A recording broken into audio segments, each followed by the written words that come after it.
တကယ်တော့လေအာမခံထားတယ်ဆိုတာကတော့ဘယ်ဟာတွေကိုထားလို့ရလဲလို့ရှင်းပြရင်နည်းနည်းလေးရှုပ်ရှုပ်ထွေးထွေးရှိနိုင်တယ်ဒါပေမဲ့ဒါကိုအရှင်းလင်းဆုံးနဲ့အလွယ်ကူဆုံးဖြစ်အောင်ကျွန်တော်ဒီမှာအချက်လေးလေ့ကျင့်နဲ့ရှင်းပြပေးပါနံပါတ်1ကတော့ဘာလဲဆိုတော့ property ကိုပိုင်တဲ့အဆောက်အဦတွေပစ္စည်းဥစ္စာတွေကားတွေတင်မောတွေကုန်ပစ္စည်းတွေကိုအာမခံထားလို့ရပါတယ်နံပါတ်2ကတော့ person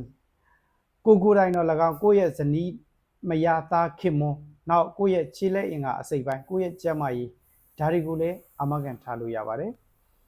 နံပါတ်3အချက်ကတော့ pecuniary interest လို့ခေါ်တဲ့ငွေရေးကြေးရေးရဆုံးရှုံးနိုင်ရရှိတာတွေကိုလည်းအာမခံထားလို့ရပါတယ်ဥပမာပြောရမယ်ဆိုရင်အမြတ်ငွေဆုံးရှုံးတာပေါ့နော်အဲ့ဒီအတွက် business interaction လို့ဟာမျိုးတွေရှိတယ်နောက်တစ်ခုကတော့ဘာလဲဆိုတော့ငွေရေးကြေးရေးဆုံးရှုံးနိုင်ရရှိတဲ့ cash in sale တို့နောက်ပြီးတော့ fidelity guarantee တို့တချို့နိုင်ငံတွေမှာဆို crime insurance terrorism insurance ဒါမျိုးတွေကလည်းရှိနိုင်ပါတယ်အဲ့တော့နောက်ဆုံးတစ်ခုကတော့ potential liability ကိုကဥပဒေအကြောင်းရတော့၎င်းကိုယ့်ရဲ့ပေါ်ဆမှုကြောင့်တော့၎င်းsociety ရတော့၎င်းကိုကသူများကိုရုပ်ပေးရမယ့်တာဝန်ရှိလာနိုင်တယ်ရှိလာတဲ့အခြေအနေတွေမျိုးတွေမှာဆိုရင်ဒါကိုအာမခံထားလို့ရပါတယ်အဲ့ဒါတွေကဘာတွေရှိမလဲဆိုတော့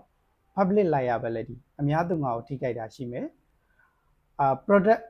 personal liability ကိုကြောင့်သူများကိုထိခိုက်တာရှိတယ်အမေရိကန်နိုင်ငံမှာဆိုကိုအိမ်မှာရောက်လာလို့ချော်လဲတယ်ဆိုရင်တော့မှကိုကရုပ်ပေးရတာတရားစွဲခံရတာမျိုးတွေရှိတယ်နံပါတ်3ကတော့ဗာလဲဆိုတော့ product liability ကိုထုတ်လိုက်တဲ့ product ကြောင့်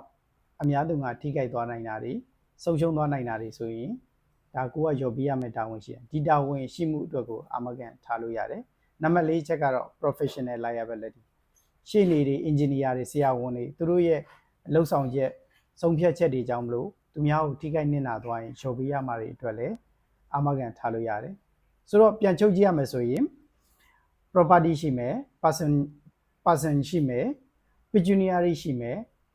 နောက်ပြီးတော့ potential liability ရှိမယ်ဒီ၄ချက်ကိုသိထားမယ်ဆိုရင်အာမခံလောကမှာရှိနေတဲ့ agent တွေအနေနဲ့ကိုယ်နိုင်ငံမှာမရှိတဲ့ product ဆိုရင်တော့မှသူတို့ကမေးလာမယ်ဆိုရင်ရှင်းရှင်းလင်းလင်းနဲ့ပြောပြပြီးတော့